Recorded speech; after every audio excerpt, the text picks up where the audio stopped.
So in this lecture, we're going to talk about really briefly the concept of culture. So much of what we'll be doing in this course depends on an understanding of culture, and it's something that we kind of take for granted as a concept that we think we know what that means. But I think even if we do, even if that seems like a basic concept, it could be so helpful to unpack it.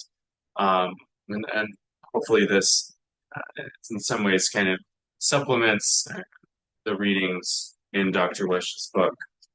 Um, so also just to recap, in this class, we're exploring the idea of culture and how different human cultures relate to the world around them through the things that they make, like art and stories and myths and laws and philosophies and physical objects of all kinds. We're going to learn how to analyze and really critique and think about um, these worlds through the things um, that people make.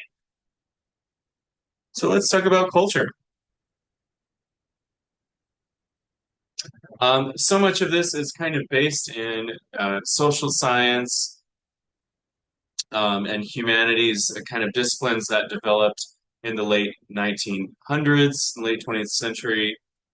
I'm sorry, 1800s, excuse me, 19th century, when really European scholars and thinkers were kind of really trying to engage with these nations, these places that they had conquered, they had colonized, and they began to need to talk about difference and how and why people acted and thought and behaved differently, um, and why that was. And again, many of them were doing this in a sort of scientific way, quote unquote.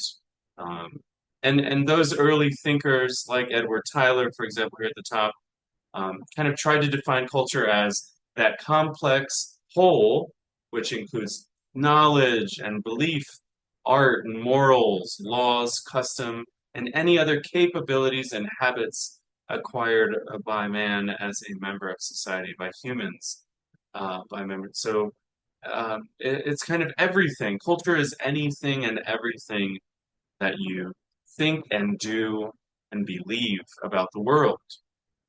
Um, Another way to think about it is culture is learned. It's something, it's shared behavior that we learn from the people around us that raise us, that we engage and interact with.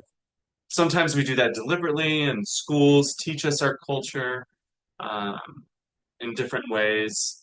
But a lot of times it's unconscious. We learn by being and watching other people, being with and watching other people. But just by growing up in a culture, you learn what things mean, what actions mean, um, why we do things a certain way, how society works, what the rules are in the world, um, and and what's right and wrong. What are the values? What matters? Um, so I think it's such a fundamental thing, but it's so fundamental that we almost can't see it unless we look consciously. So some examples thinking about what is the difference between blinking, this act that we kind of biologically, physiologically have to do for various reasons, you know, kind of like getting things out of our eyes, emotion, having emotional reaction to something, versus winking. Winking is still blinking, but has certain meanings depending on the culture. You know, so a wink could be like, you know, a kind of insider joke being communicated between something. A wink could be a sort of romantic uh, message being sent to another person. There's, you know, so many things it could be. Another example is, you know, we all dream. We have this natural behavior, biological, neurological need to dream at night. But how we interpret dreams is so different depending on our culture, what dreams mean. You know, some sort of more science uh, based or secular cultures might see dreams as just that, as just the brain processing the day or our lives. But other cultures might find other meanings and, more sort of emotional or life meanings in dreams. Think about how your home is organized. Different cultures, for example, taking off your shoes when you enter the house is not something that every culture does. Sitting on a chair versus sitting on the floor when you eat at a kitchen table. Sleeping alone in your own individual room versus together with family. There's so many different, possibilities, and different cultures live differently. Um, but all fulfilling somehow this natural need uh, to sleep or to live, to have shelter, to eat. So you see this like this need that can be fulfilled, this natural need that can be fulfilled in infinite cultural ways. Our economy, how we gather energy and resources from the earth, um, who's in charge of what, who has power, all of that is cultural, can be culturally different in different places. Thinking about capitalism, communism, feudalism. So just a few examples. Um, Really what we're trying to get at with this course and why this is important for in studying the humanities is trying to say that your reality is not the only reality that exists now or has ever existed or will exist. So we're going to be thinking a lot about the future and how the past will lead us to certain outcomes and what role we can have on it. Um, but we need this lens of culture, understanding that there's so many ways to live and they're all equally valid. So studying the humanities will really help us experience that wide range of those experiences, and really encourage us to question our assumptions about the way things are as we always enter new social situations, and hopefully help you foster empathy and really put situations and scenarios into a wider context. So I think in these polarizing times in our country and global present moment, um, that is such an important and powerful approach and way of seeing um, going forward. So what do we mean? What is culture? So as we'll see in this course, we could be talking about material culture, the things that we have in our around us in our society, the technologies we use. So in many ways, culture is what we make, the things we make.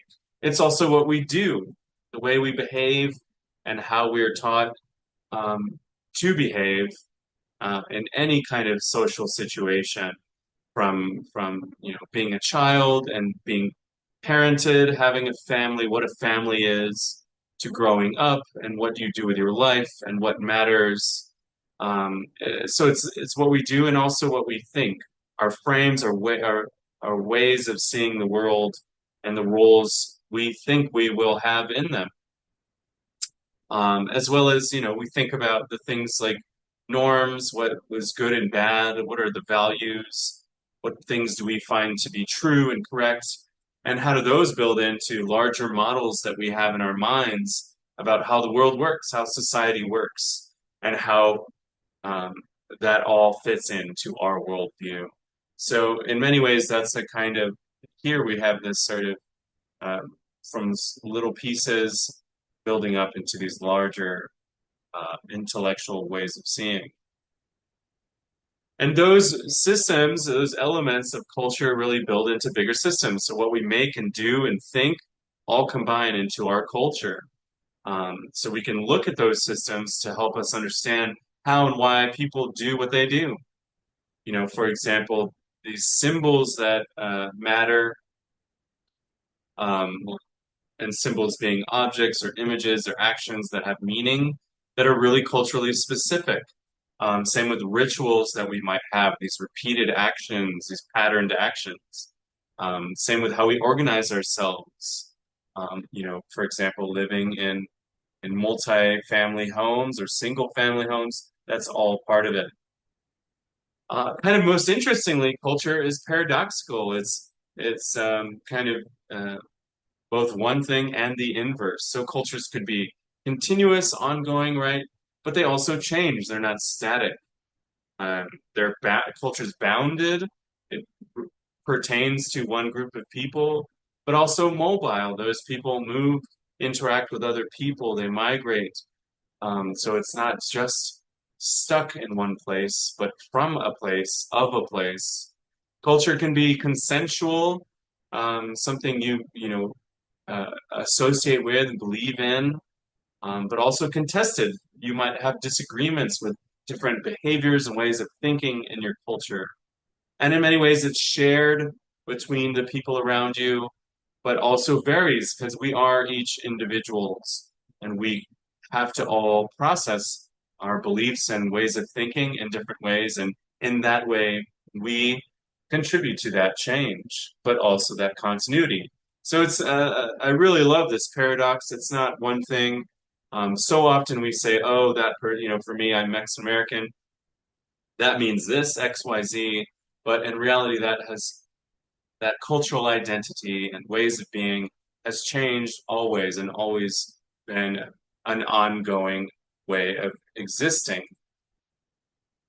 So really, we're just trying to complicate this idea that we're all the same. We're all humans. We're about to, in this course, study humanity, through these different disciplines, different lenses, and the things we make.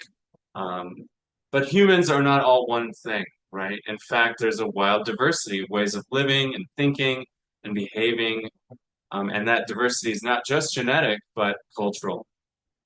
So in many ways, this is an argument for cultural relativism, understanding cultures on their own terms, not from our ethnocentric point of view.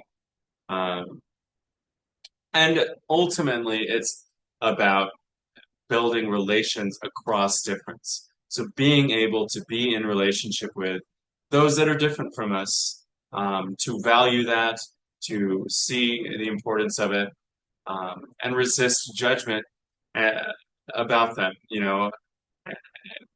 Figure out how to take the systems that we live in, the social systems that are often have been based on histories of prejudice and exploitation, and use this tool, this idea of culture, to see it differently and to realize the power that we have as individuals and as a group, a collective class of people to affect change, to make something different.